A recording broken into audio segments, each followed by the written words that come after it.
Alors justement, il y a un point important, et c'est aussi pourquoi cette table ronde elle est aussi large, c'est la coopération entre les différents acteurs qui constituent toute cette chaîne de mobilité. Alors j'aimerais j'aimerais avoir vos points de vue sur le sujet. Peut-être Anne Tuc, on peut commencer par toi pour que tu nous dises, voilà, c'est en quoi la coopération est utile, indispensable. Comment tu vois ça entre les différents acteurs? Oui, en effet, c'est un élément très important pour la réussite de cas usage. Via nos expériences variées dans le cadre de la stratégie d'accélération, nous avons vite vu qu'il faut qu'on travaille ensemble. Il faut que le monde de télécom parle avec le monde des utilisateurs, donc par exemple avec le monde de transport, pour comprendre déjà le besoin des uns des autres. Par exemple, il faut comprendre le besoin des acteurs de transport. Et puis les acteurs de transport, il faut qu'ils comprennent aussi l'apport de la 5G. C'est très important d'avoir un dialogue fluide. Et dans le cadre de nos appels à projets, on demande toujours aux acteurs de venir en consortium pour les pousser à travailler ensemble. Et avec du recul, les trois clés de réussite pour faire décoller les cas d'usage, premièrement, c'est la maturité technologique. Deuxièmement, c'est la visibilité réglementaire. Troisièmement, c'est l'équation économique. Je détaille. La maturité technologique. On parle aujourd'hui de cette expérimentation de grande échelle ou d'expérimentation plus locale. Mais l'idée, c'est de faire maturer notre compréhension de la technologie, de comprendre tout ce qui est slicing, latence. Ça reste théorique à ces stades. On va voir venir les releases différentes, donc il faut les tester, il faut le faire maturer, il faut le faire coller à la réalité terrain. Donc sans ça, on ne peut pas faire décoller le cas d'usage. Deuxièmement, la visibilité réglementaire. On a vu, par exemple, avec la directive ITS, c'est très important pour les acteurs de savoir quelles sont les technologies de référence. Est-ce que c'est le CV2X? Est-ce que c'est l'ITS G5? Sans cette visibilité, les acteurs ne vont pas y aller. Il n'y aura pas un investissement massif dont on a besoin pour avoir des véhicules connectés dans toutes les routes françaises ou européennes ou mondiales. Voilà. Donc c'est très important pour les acteurs de travailler ensemble et de faire remonter à l'État et aux décideurs politiques et juridiques et réglementaires quelles sont les bonnes manières d'avancer pour avoir un cadre réglementaire favorable au développement de cas d'usage.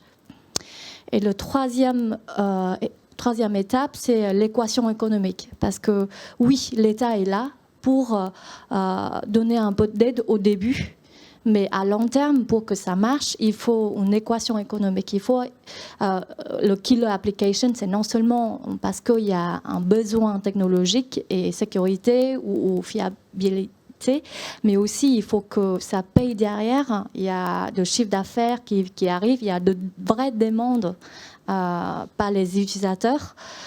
Et ça, c'est pas évident. Surtout la sécurité, en général, c'est pas, les gens ne seront pas prêts à payer tout de suite, peut-être. Donc il faut travailler sur ces trois clés pour pouvoir faire décoller le cas d'usage, que ce soit de la 5G ou ailleurs. Mais voilà, c'est pour ça que c'est tellement important de travailler ensemble, de prévoir. Voilà, vous avez la visibilité sur la couverture des aires routières, que les opérateurs mobiles a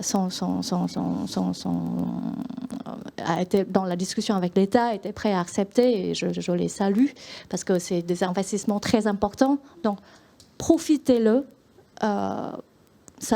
Sachez qu'en 2025-2027, Bouygues, Orange, SFR Free auront de couverture des aires routières dans les zones moins denses, avec de débits importants, avec de latence importante. Donc, profitez-le pour préparer dès maintenant la technologie. Donnez-nous des idées pour le cadre réglementaire, travailler sur l'équation économique. Voilà. Merci beaucoup. Endofen, qu'en pense TDF? Alors, de la coopération. Côté TDF, nous partageons cette conviction, c'est que la 5G va accélérer la nécessité de coopération entre différents mondes, des mondes qui ne se parlaient pas avant. Et l'exemple de cette table ronde, en fait, parce que dans cette table ronde, nous avons un institut de recherche, des opérateurs de transport, nous avons un opérateur mobile, nous avons l'État, un opérateur d'infrastructure, les équipementiers, les constructeurs automobiles. C'est disons, une table ronde assez riche. Si on avait fait une table ronde il y a 3-4 ans sur la 5G, on aurait eu peut-être un opérateur, un universitaire et peut-être un équipementier télécom. Donc ce changement, en fait, nous montre que la prochaine étape de la 5G, c'est bien sûr la 5G pour le grand public, mais aussi c'est la 5G pour le business, pour les industries. Et nous, dans ce cadre-là, en tant qu'opérateur d'infrastructure, on se positionne toujours sur les infrastructures aussi bien actives que passives. Donc on continue, comme je l'avais dit, à accompagner nos clients habituels, mais on participe à différentes initiatives, comme par exemple avec VDCOM, qui nous permet aujourd'hui de pénétrer l'écosystème automobile de manière générale, mais du véhicule autonome. On travaille aussi avec d'autres instituts de recherche comme BICOM, qui nous permet de faire de la R&D sur les réseaux 4G, 5G et plus, mais à un très très haut niveau. Et nous sommes aussi très sensibles à la question de la souveraineté.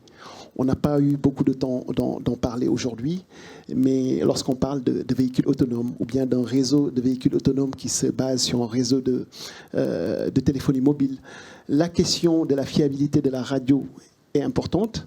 Mais la question de la souveraineté, de la sécurité, de la souveraineté du réseau, mais aussi de la souveraineté des données, de la sécurité des données, est extrêmement importante. Et dans ce cadre-là, donc, on travaille avec différentes institutions pour voir, en tant qu'opérateur d'infrastructure, comment on peut accompagner les industriels, mais aussi les collectivités locales dans cette souveraineté-là. Très bien, merci. Et Sophie, alors, qu'en pense Valeo de ce besoin en coopération, sachant que les équipementiers automobiles étaient très habitués de travailler avec les OEM? Maintenant, il faut élargir le spectre. Je peux, encore une fois, que être d'accord avec ce qui vient d'être dit. À chaque fois, je passe la dernière, donc c'est un peu de la redite. Effectivement, désolé. Non, mais c'est parce qu'on sait que tu as des idées originales à apporter en plus. Pas tant que ça, mais bon, voilà. Oui, donc, effectivement, je suis tout à fait en phase. On le voit au quotidien, notamment dans 5G Open Road. Quand au quotidien, quand je travaille avec Renault ou Stellantis, on se comprend assez vite, en fait, sur les sujets. Dès qu'on parle avec Bouygues ou Nokia, c'est un petit peu plus compliqué. On n'a pas le même vocabulaire, dans un sens ou dans l'autre. Hein. Donc ça, c'est très intéressant aussi pour nous. On a besoin de cette collaboration, on a besoin de cette aide, de ce financement par l'État ou par la Commission européenne pour justement favoriser cet échange. En plus, moi, c'est mon métier de faire cette collaboration, donc j'y crois beaucoup. Je pense que c'est très important. Et surtout, on a besoin de valider la 5G en conditions réelles, parce que tant qu'on ne le fait pas, on ne sait pas. Enfin, voilà. Donc c'est vraiment tout. De pouvoir permettre à tous ces acteurs de travailler ensemble sur des cas d'usage concrets, avec des technologies différentes, des maturités différentes, avec des mobilités différentes. Je pense que c'est génial, en fait. En plus, on s'éclate au quotidien. Et surtout, ça, c'est important aussi. Oui, non, mais voilà. Et on pense aussi, à l'équation économique, puisque c'est des sujets qui apparaissent dans les projets collaboratifs. Et même, on nous demande d'aller tester toutes les fonctionnalités, aller tester les fonctions. Et c'est aussi suite à ces proof of concept ou suite à ces tests qu'on pourra dire si ça a une viabilité ou pas. Et donc construire le modèle économique qui va derrière. Donc il y a quand même, je pense qu'on répond en fait à ces trois attentes. Et donc voilà, donc un peu tout ce que j'ai à dire. Très bien, merci beaucoup.